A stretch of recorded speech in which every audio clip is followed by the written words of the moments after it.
L'amour est puissant. Tony and Ziva, the complete first season. So, season 1 of... I'm going to open the windows a bit. Hold on. Season 1 of Tony and Ziva has officially wrapped up. And... Okay, sorry. Alright, there we go. Season 1 of Tony and Ziva has officially wrapped up. Me and my ADHD, I don't know...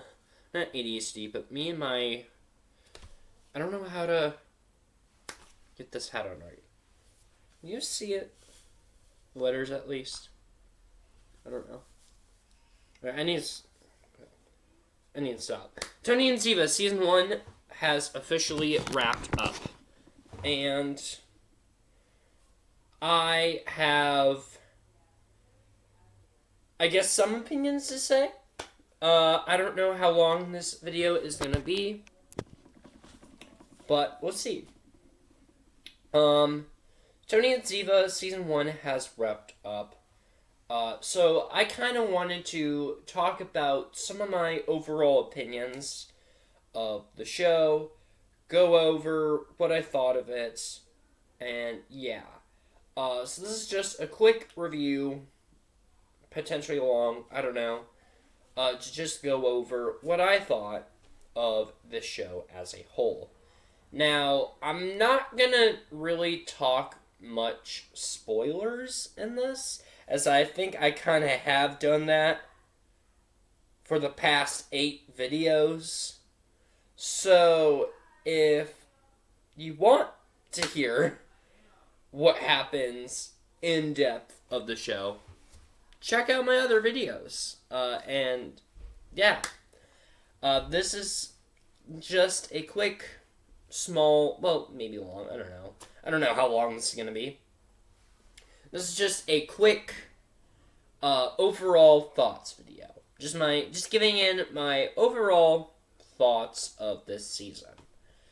Now, I do want to make clear, I believe I've mentioned this too in a previous video, that a little bit of me does think that the NCIS brand is falling. And I feel like it's probably because of Paramount. And here's why. So I'm gonna get into Tony and Ziva soon. I just want to get this tangent, get this out of my system, because I do think this is well worth pointing out, as I don't think many people are. So this is a review / tangent on, I guess, sort of the future of Tony and, not just Tony and Ziva, but NCIS as a brand, not brand, but like as a show franchise going on. So NCIS, of course, is a huge show. It's currently on season 23. I think it's like the second longest running crime procedural against SVU, which is at season 27. I could be wrong. I can be entirely wrong in that fact. But it has been going on for quite a long time. And with that, it has produced a whole bunch of spin-offs. Mainly Psych District spin-offs. Such as NCIS Los Angeles or NCIS New Orleans. And a lot of people really do love those shows. And I have always been sort of stuck in the middle, because me personally, I don't get into the Psych District spin-offs. I just don't.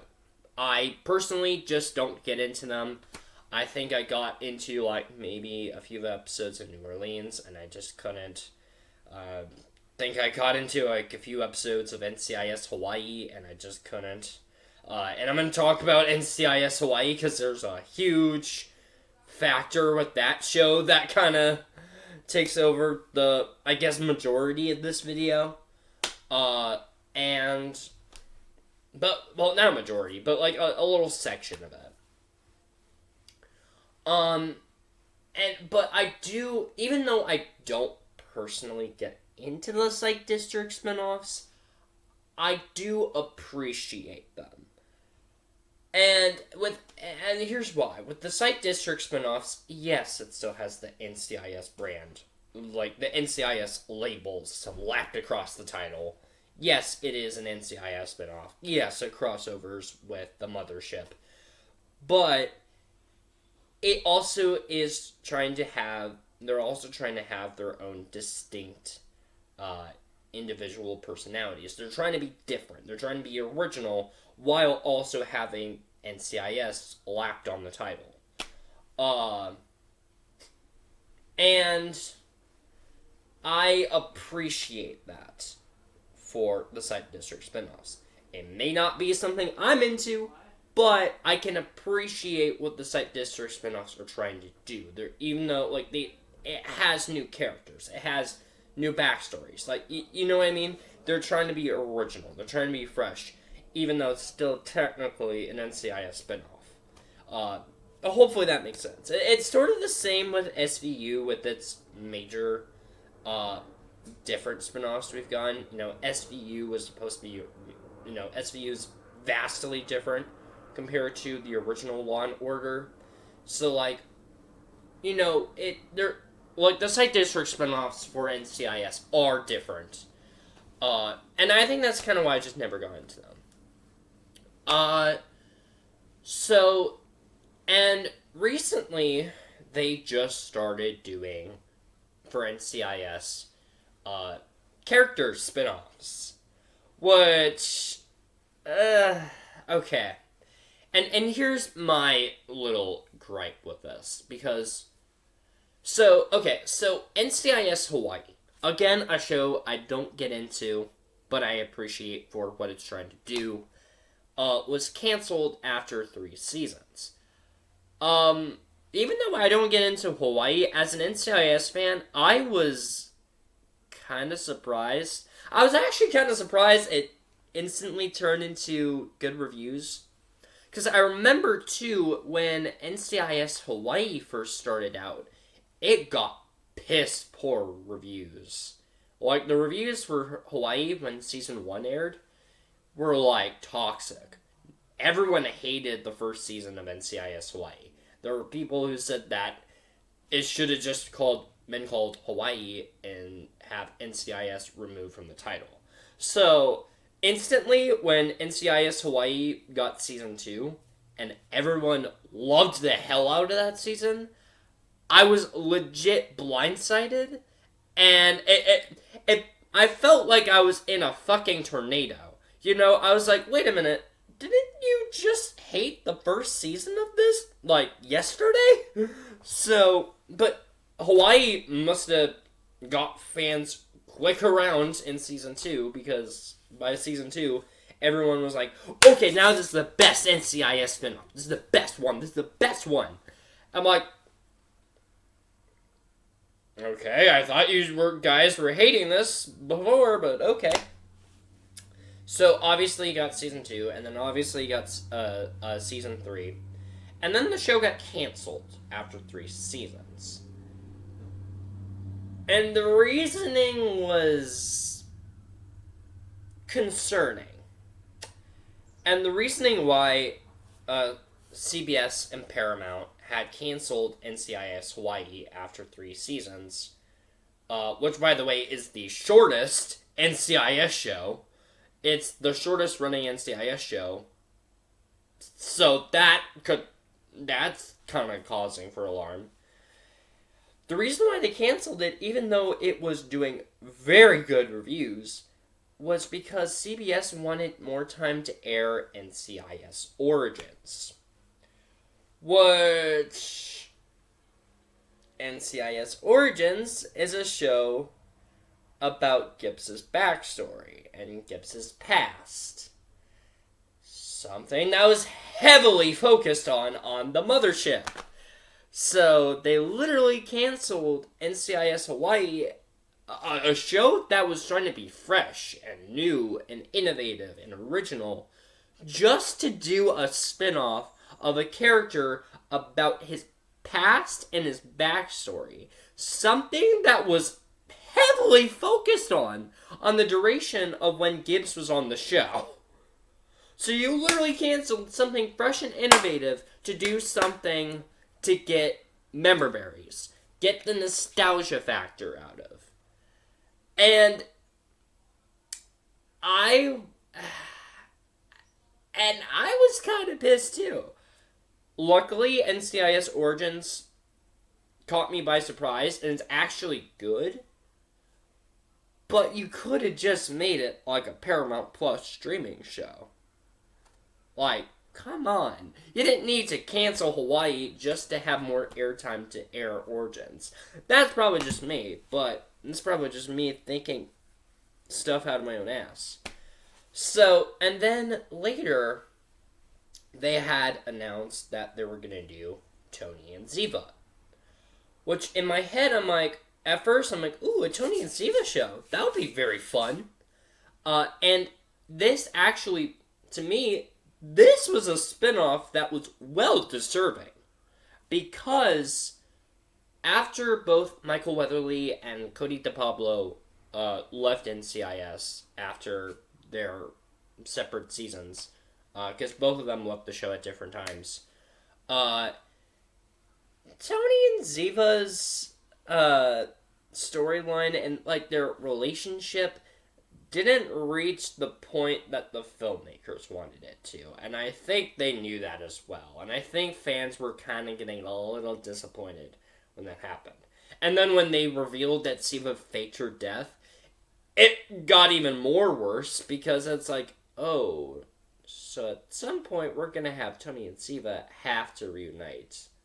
So Ziva literally, so I think they added a line when Ziva in season 17 when Ziva came back, when Gibbs was taking Ziva to the airport, saying that Ziva was gonna reunite with Tony and Tali.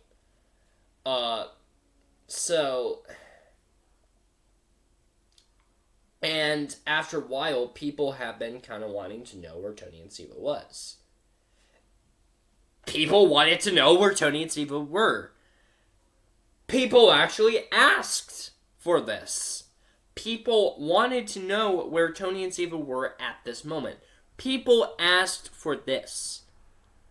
They did not ask, however, for a Gibbs show about his backstory and past, when we already know so much about it. They actually asked for this show. That's why I thought this one worked. Why am I worried for the duration of the Gibbs, not Gibbs, why am I worried for the duration of the future for NCIS? Because, as of right now, there's only one Sight District spinoff that is still on air. And before, we had like a shit ton of Sight District spinoffs that was on the air. Right now, we only have one. And that is NCIS Sydney. And that show has so bad marketing. That show's marketing is so fucking horrendous. I literally had to post a short.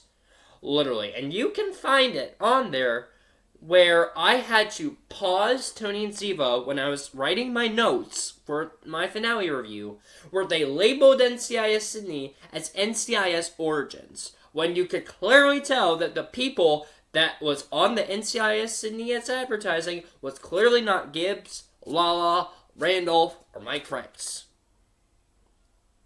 They were the characters from NCIS Sydney. And I kind of and every time NCIS Sydney gets renewed for more seasons, I forget about that show. I was like, oh yeah, that show's still a thing, isn't it? And that show's starting season 3. And I keep forgetting it's still a thing. God damn Paramount. Anyways. So, yeah. But with Tony and Ziva, it was a show that people had wanted and people had asked for. And it was something that people knew. Like, you know what I mean? It was a show that people wanted. It was so many people wanted this. Like, not just in the Tiva fandom. Tiva, by the way, is Tony and Ziva together. Tiva. Not just in the Tiva fandom, but as well as in the NCIS fandom. So many goddamn people wanted this show. And I was one of them. I was like, yes. I want to know where Tony and Ziva are at this point. That's why I sort of give this show a pass, because it's like, this show kind of needs to happen, because it's like, how did Tony and Tali feel after Ziva reunited with them? Like, this is legit something I think should happen for people who are interested in these characters. So, yeah. But my worry is, because we've gotten NCIS Origins, and because we've gotten Tony and Ziva, that we're probably just gonna get character spin-offs.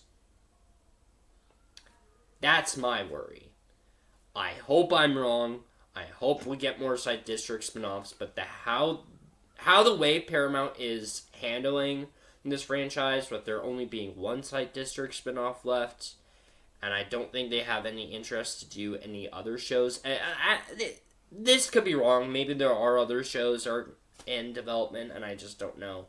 I just don't think we're getting any other Side District spin-offs from the show. And I think the fact that they're trying to rely on nostalgia and member berries, it's kind of showing.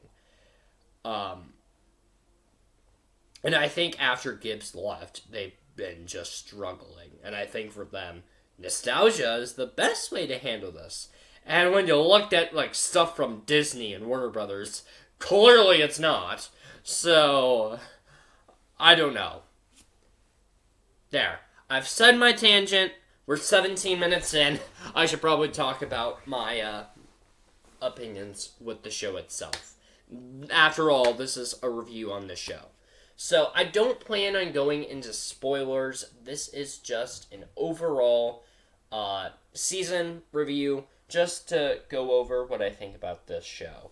I'm gonna have it set. Hold on. So, I think I have like some sort of cold or something. I don't know. I think I'm starting to get a cold. But anyways, so for any of you guys who are wondering what this show is about, obviously it's Ziva reuniting with Tony and Tali, who she has not seen Tony in about 12 years, and she's not seen Tali in about 6 years. So she's reuniting with them after she faked her death 5 years ago.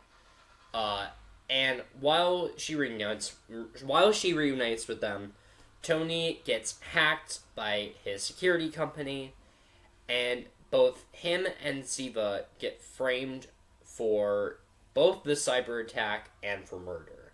So, Tony and Ziva have to protect their daughter while going on the run from Interpol agents, while also learning how to trust each other again. And most importantly, how to love each other again. So, this show was very interesting because the tone and direction for this is a lot different compared to any of the NCIS shows, and I love it for that. NCIS is very, what would you call it, by the books and very standard with its formula. It's very much like a murder of the week type formula, unless we get like 5 to 6 episode storylines or like a character focused storyline. Like, you know what I mean? Unless we get like multiple episode storylines, it's usually just murder of the week. With this, however, that's not the case. This show is very, I guess, what you would call it, very, it's pretty much just a movie split into 10, 40 to 50-minute episodes, if you get what I mean. It's a movie split into 10, 40, 50-minute episodes. And it actually kind of works. And I feel like if you were going to do a Tony and Ziva show, this is sort of the formula, I think, that you would have to do. And it does work with what it's doing. How they structured the story, and especially with the flashbacks. I was a little weary with the flashbacks when they first started in this show, and back in the first episode. But now that I've watched through the entire show as a whole, I do think the flashbacks work, and where they put the flashbacks in certain scenes really do help the show.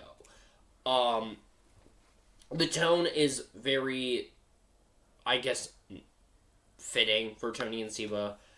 The tone really reminds me of a mix between Mr. and Mrs. Smith or James Bond.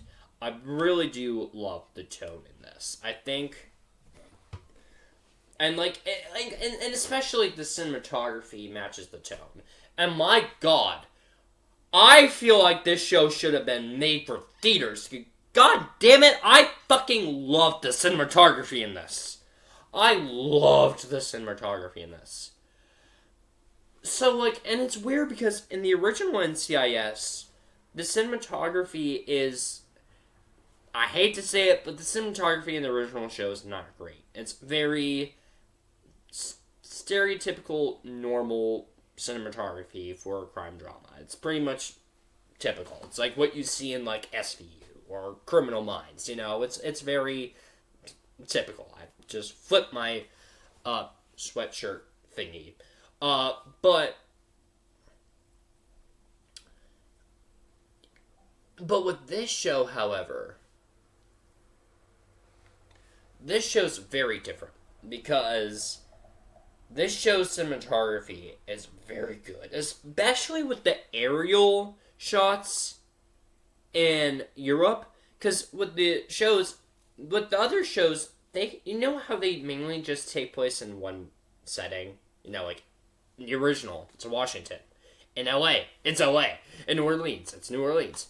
That's not the case here. This show takes place all over Europe. So first you might be in Milan, Italy, or you might be in Budapest, or, then you'll be in Paris, France, and it really works. Or Graz, Austria, the Supermax prison in that episode. But,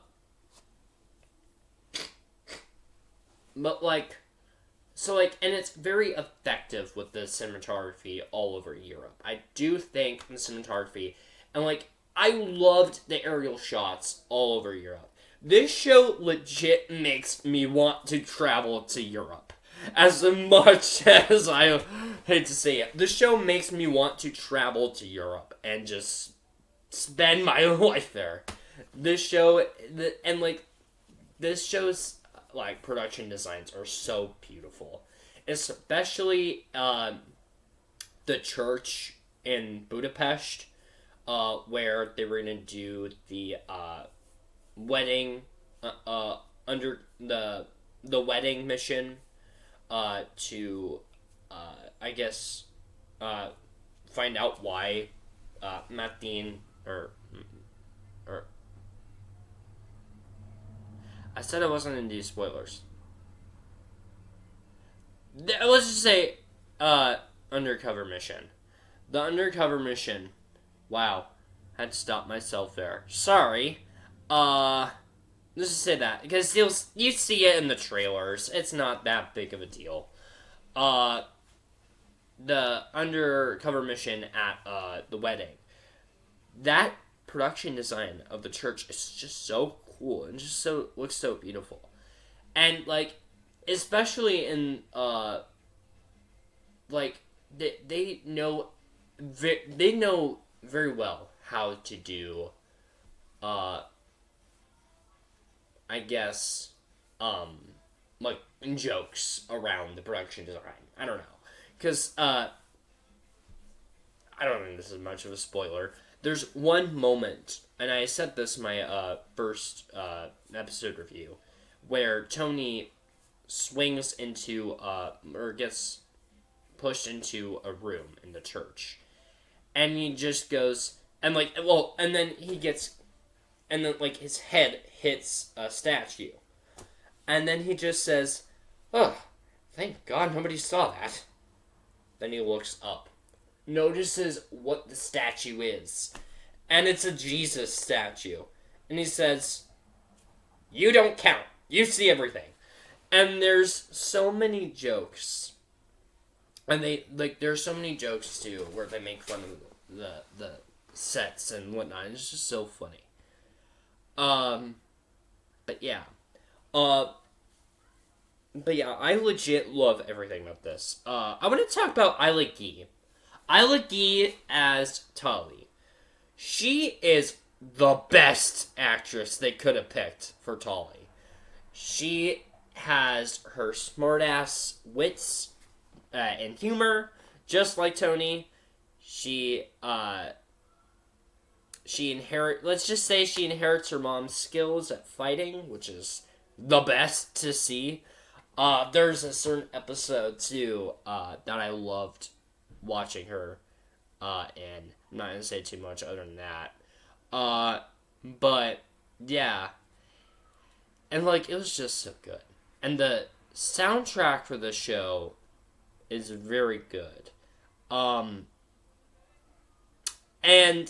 there's one, I wasn't expecting much original songs from this show.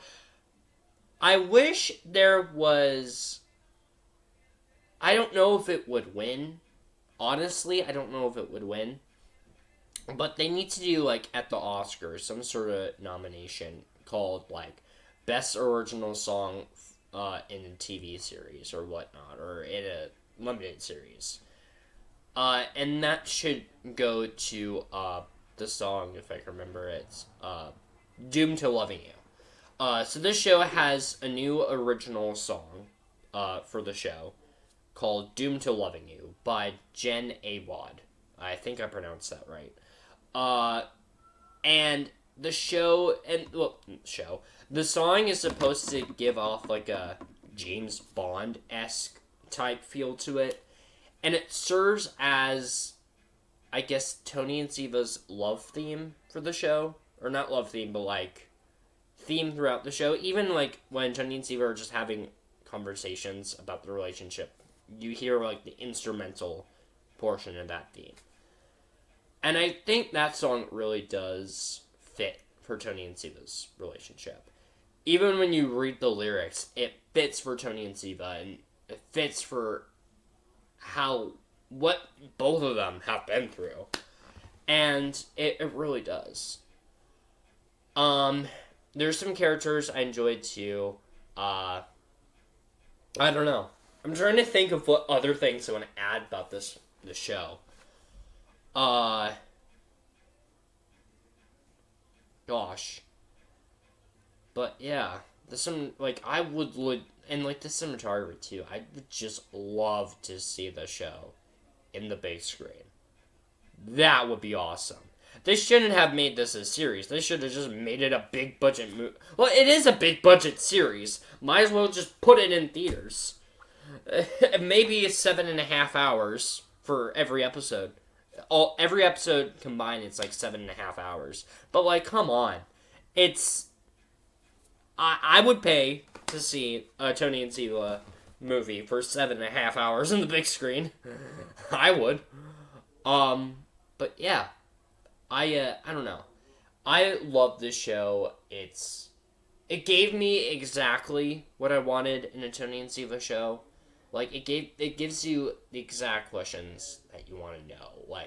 Are Tony and Ziva still together? If they're not, will they plan on getting back together?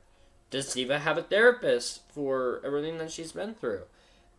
Does Tali resent or appreciate her mom for, being gone in her life for 10 years? It gives you all the questions you want answered. And this show gave me exactly what I wanted for a Tony and Ziva show. And I couldn't ask for anything more. I couldn't ask for anything else. Now, as far as the season 2, do I want a season 2?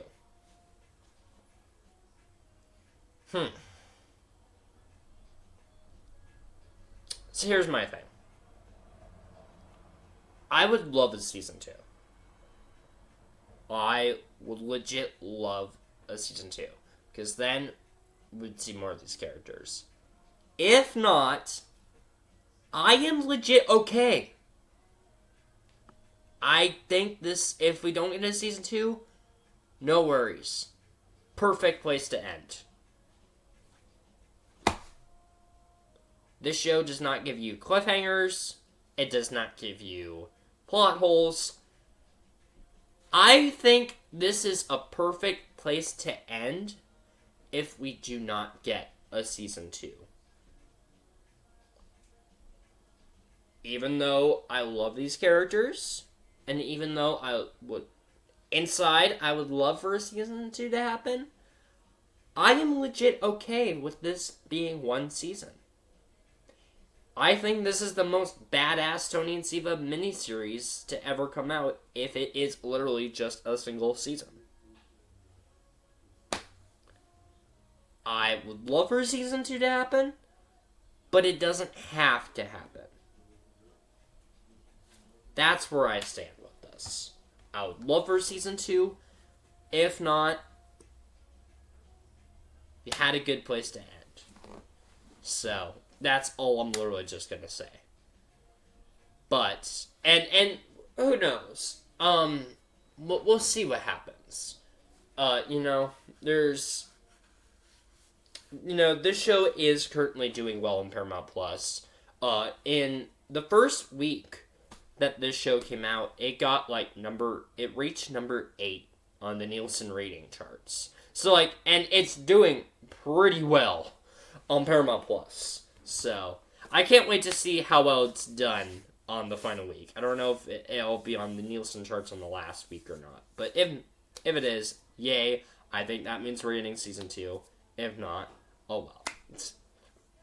But, yeah, I don't know. There's not really much I think I can add about this show. But yeah. And Michael Weatherly and Cote de Pablo, their chemistry is still good.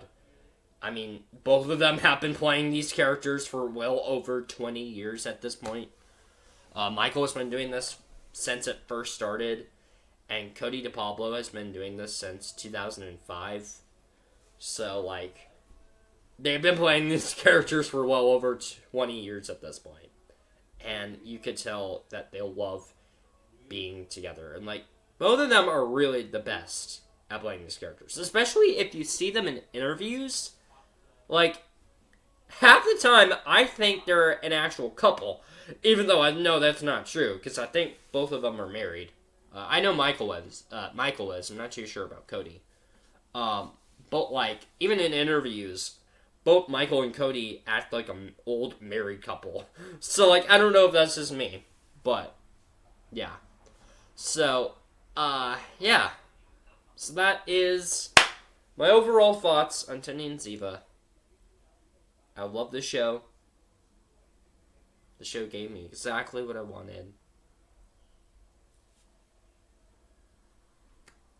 I couldn't ask for anything more than that.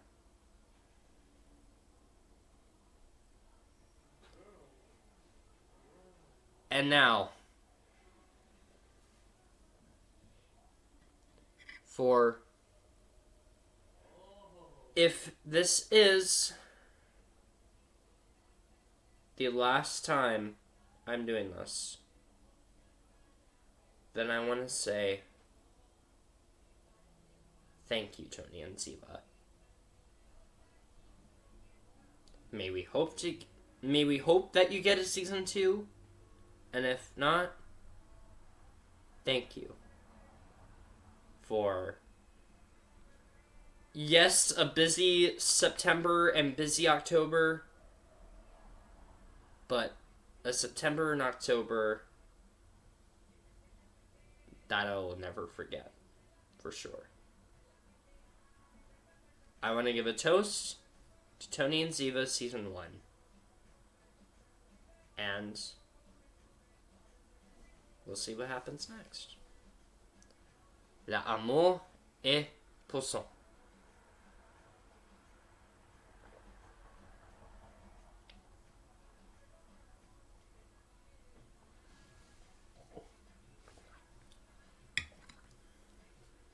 See ya.